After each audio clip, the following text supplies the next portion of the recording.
श्रोते हो नमस्ते. आपल्या सर्वांना शुभ दिवस. श्रोते हो, एक छोटासा प्रसंग आहे. एका कोर्टात न्यायाधीशाने एका मुलीला सांगितलं, हे बघ मुली, तू सासरी नांदायला जा. त्यावर उत्तर देताना ती मुलगी म्हटली, अहो साहेब, अहो एखाद्याला कारल्याची भाजी जर आवडत नसेल तर ती का खावी? तेव्हा न्यायाधीशानं सुंदर एक उत्तर दिलं, अगं मुली, तुला कारल्याची भाजी जर आवडतच नसेल तर ती अगोदर ताटात घ्यायचीच कशाला? हे बघ पोरी, एक लक्षात ठेव, एक दिवस तुला असा येईल की तुला कारल्याची भाजीचीच गरज पडेल आणि तीच भाजी तुला खावी लागेल. कारल्याची भाजी किती कडू असली तरी तिला चवदार बनवणं हे सुगरणीच्या हातात असतं. श्रोते हो, या प्रसंगातून आपण फक्त इतकंच घ्यायचं की संसारात सुख दुःखाचं कडू प्रसंग हे येतच असतात, म्हणून संसार टाकायचा नसतोय. या उलट तो कसा चवदार होईल हे आपल्या हातात असतं आणि मगच त्याची खरी गोडी लागत असते. श्रोते हो, खेळ असो किंवा आयुष्य, आपलं सामर्थ्य हे तेव्हाच दाखवायचं जेव्हा समोरचा आपल्याला कमजोर समजत असतो. बघा पटतंय का? नक्की विचार करूया. चला, आजही आपल्यासाठी सुंदर विचारांची ही शिदोरी, ही मालिका अशीच पुढे घेऊन आलोय. चला करूया सुरुवात सुंदर विचारांना, सुंदर सुविचारांना.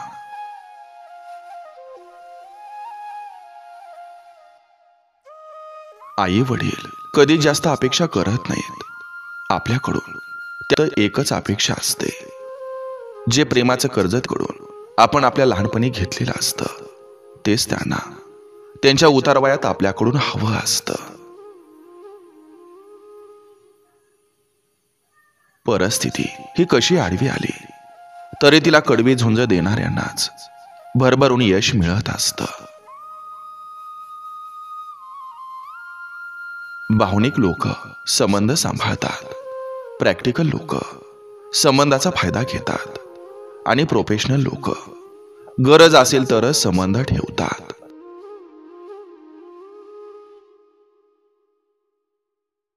जगातील सर्वात महत्वाची गोष्ट ही कोणती असेल तर ते म्हणजे कुटुंब आणि त्यासोबत असलेलं प्रेम.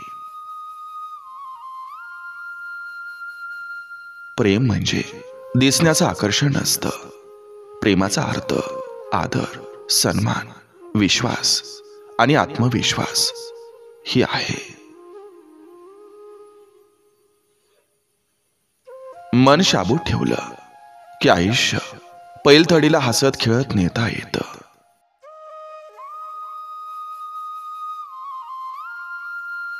मोबाईल तर आहेत, पण आपली माणसं शोधायला वेळ नाही. फोन नंबर लाख असतील मोबाईलमध्ये, पण त्यांना फोन करून 4 शब्द बोलायला वेळ नाही. डिजिटल तर झालेच सगळेच, पण लाख मोलाची माणुसकी मात्र कोणाकडेही राहिली नाही.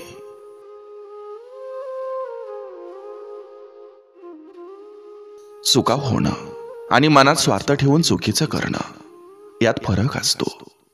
चुका फक्त त्याच माफ करायच्या ज्या साहजिक झाल्या, नकळत झाल्या.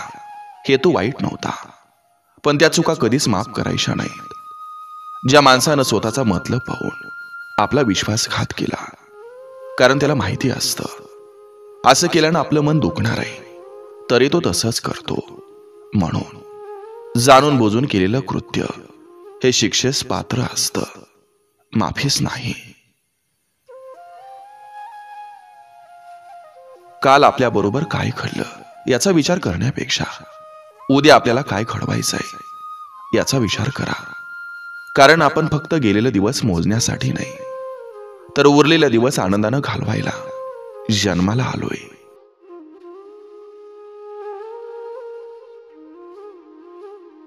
वय किती पण असो, बापाची गरज आयुष्यभर लागत असते.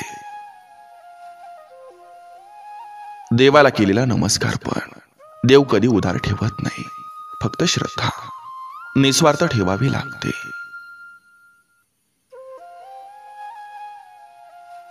जे माणसं एकटी असतात ते चुकीची किंवा चुकलेली नसतात. ते माणसं स्वाभिमानी असतात, इतरांचा विचार करणारे असतात. समोरच्याच्या सुखासाठी दूर आलेली असतात, नातं टिकवण्यासाठी प्रयत्न करून हारलेली असतात, प्रामाणिक राहून दुखावलेली असतात. समोरच्याला नको आहे नातं, नको आहे आपली सोबत, म्हणून दूर निघून आलेली असतात. एकटी असणारी माणसं चुकीची किंवा चुकलेली नसतात. बस त्यांना कोणी समजून घेणारं नसतं.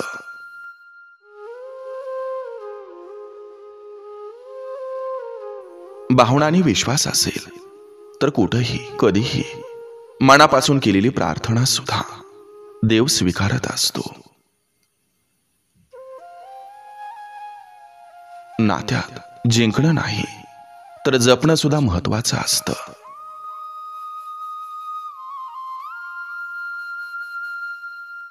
कुठं मुक, कुठं बहिर आणि कुठं आंधळं व्हायचं हे लक्षात आलं तर आयुष्यातील बरीच गणितं सोडवता येतात. नियती खऱ्या मनाच्या लोकांचा पारांत बघेपर्यंत परीक्षा घेते.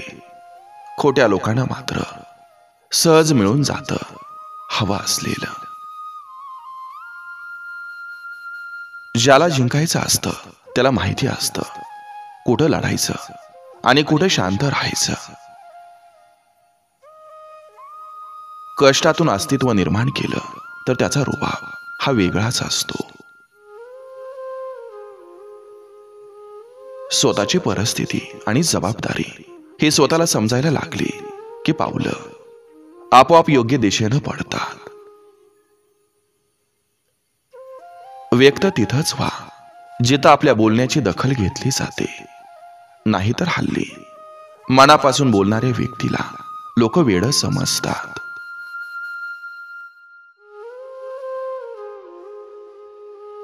लेकीच्या आयुष्यात बाप तिच्या भविष्याचा विचार करत असतो.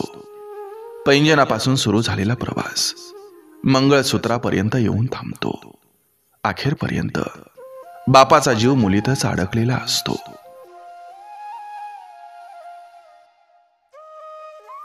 समतोल हा तेव्हाच टिकून राहतो जेव्हा दोन्ही बाजूनी सारखे सावरून धरलेले असते. करावंच लागेल हा एकच पर्याय समोर शिल्लक असला की सगळी ताकद पणाला लावली जाते. सगळ्याच गोष्टी या मनाला लावून घ्यायच्या नाहीत, पण ज्या गोष्टी मनाला लागल्यात त्या कधीच विसरायच्या नाहीत. जर स्त्रीनं सहन करणं सोडलं तर अर्ध्याहून अधिक संसार उद्ध्वस्त होतील. स्त्रीचा त्याग, सहनशीलता आणि समजूतदारपणा हेच प्रत्येक घराचं आधारस्तंभ आहेत.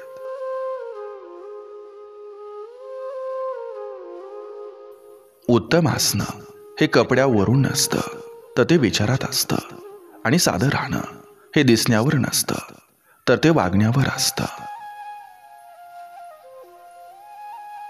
दुनिया अशीच आहे, दुसऱ्याच्या चुका काढताना विचार सुचवतात आणि स्वतःच्या चुका निघाल्या की विषय बदलतात.